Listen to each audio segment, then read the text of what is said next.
Hola, ¿qué tal, activo? Qué bueno que estás de nuevo por aquí. Hoy te voy a hablar de uno de los procesos geológicos que más miedo le tenemos, los terremotos. Y te voy a explicar los conceptos básicos de los terremotos desde el punto de vista geológico.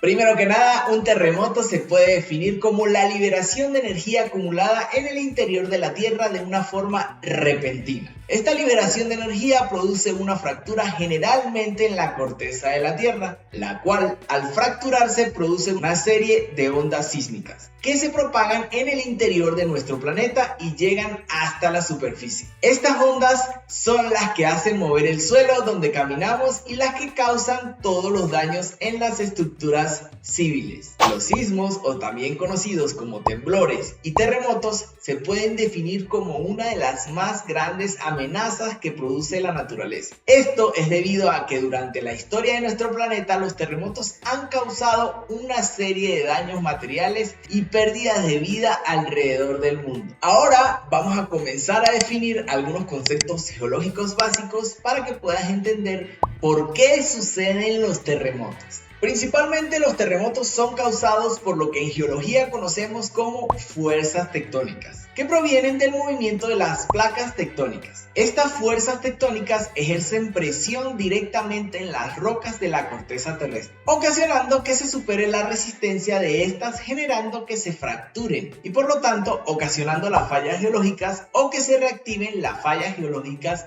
ya existentes. Para que logres entender definitivamente por qué se producen los terremotos, debes conocer sobre la estructura interna de nuestro planeta Tierra, sobre la tectónica de placas y sobre las fallas geológicas, de lo cual te voy a hablar a continuación. Primero, la estructura interna de la Tierra. Nuestro planeta Tierra posee una estructura interna que lo divide en varias capas. Cada una de estas capas tiene una composición diferente y por tanto un comportamiento geológico diferente.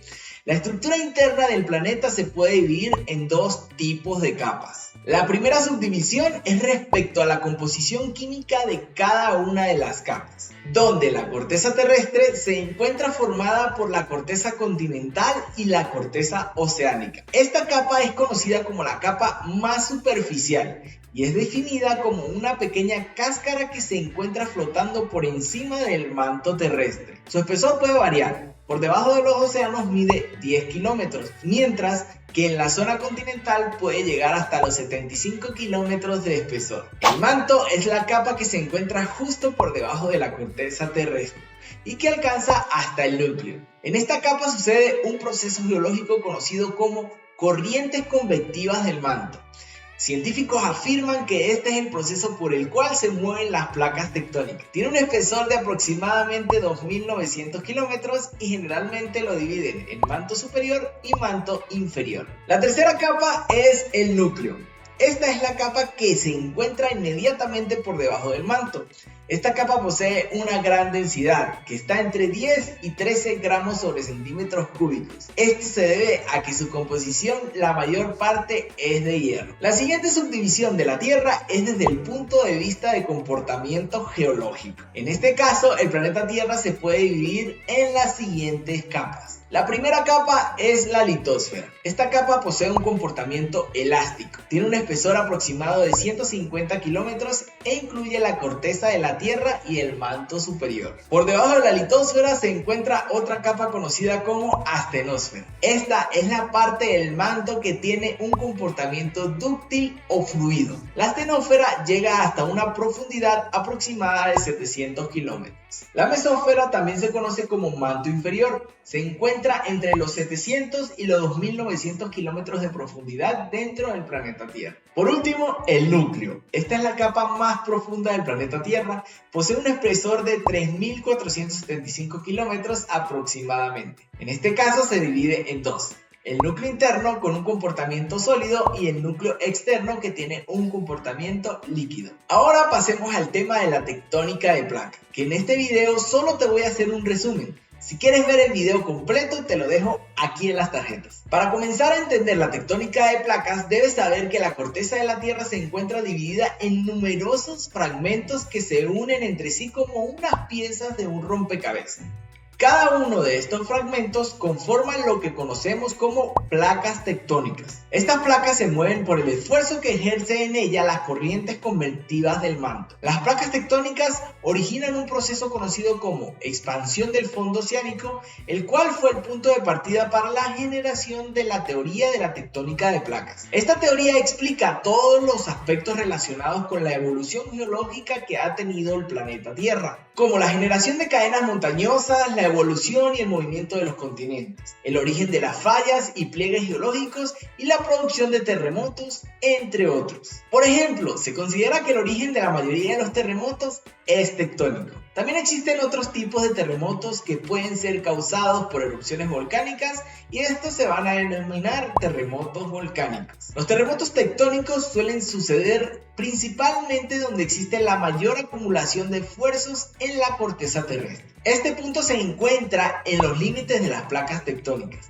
y es donde mayormente se dan los movimientos de reajuste en la corteza terrestre. Por eso es que los sismos tectónicos están directamente ligados a la formación o reactivación de fallas geológicas. En los límites de las placas tectónicas es donde se encuentra la mayor actividad sísmica, volcánica y de formación de sistemas montañosos. Esto es producido ya que en esta zona es donde tiene la mayor interacción entre las placas. Existen diferentes tipos de movimientos de placas tectónicas, pero en la geología se definen tres clases principales de límites o bordes. El primero es conocido como bordes divergentes.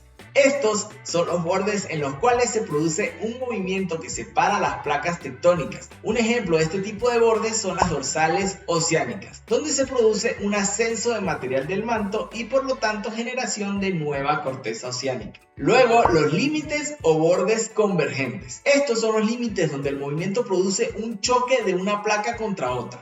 En este tipo de bordes pueden suceder dos casos.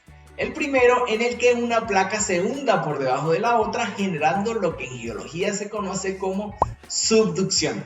Generalmente esto sucede cuando choca una placa continental con una placa oceánica, donde la corteza oceánica se hunde hacia el manto por tener una densidad mayor. Luego está el caso de la colisión de placas donde ninguna de las dos se hunde y por tanto se producen grandes cinturones montañosos. Esto sucede cuando chocan dos placas continentales. Los bordes convergentes son conocidos también como bordes activos. Por último, los bordes transformantes. En este tipo de bordes el desplazamiento se da de manera horizontal deslizando una placa con respecto a la otra.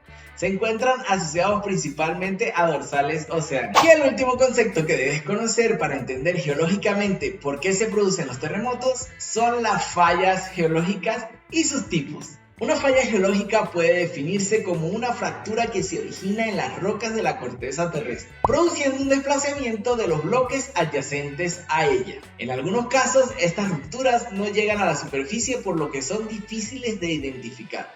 En otros casos sí llegan hasta la superficie generando saltos o escalones en el paisaje. Estos escalones en ocasiones cortan o desvían los ríos y también pueden producir cascadas o caídas de agua. Entre los elementos de una falla geológica, el más notable de todos es el plano de falla, y no es más que la superficie de rotura de dicha falla. Luego los bloques, que eso sí te pueden confundir un poco y voy a tratar de explicarlos de la manera más fácil. El bloque de techo es aquel bloque que se encuentra por encima de la falla, mientras que el bloque de piso es aquel bloque que se encuentra por debajo del plano de falla. Lo último que te voy a explicar son los tipos de falla. ¿A qué me refiero como tipos de fallas? Es principalmente al movimiento relativo que tienen los bloques de una falla.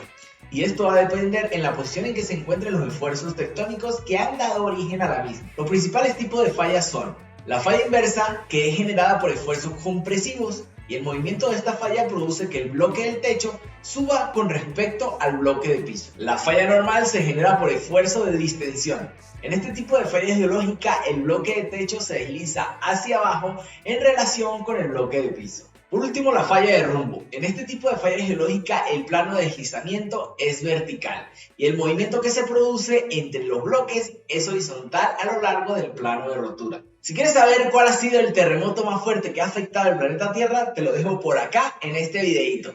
Y por acá te dejo este otro botón para que me apoyes suscribiéndote al canal. Si me dejas un me gusta también me ayudas muchísimo y nos vemos en el siguiente episodio de Geología Activa.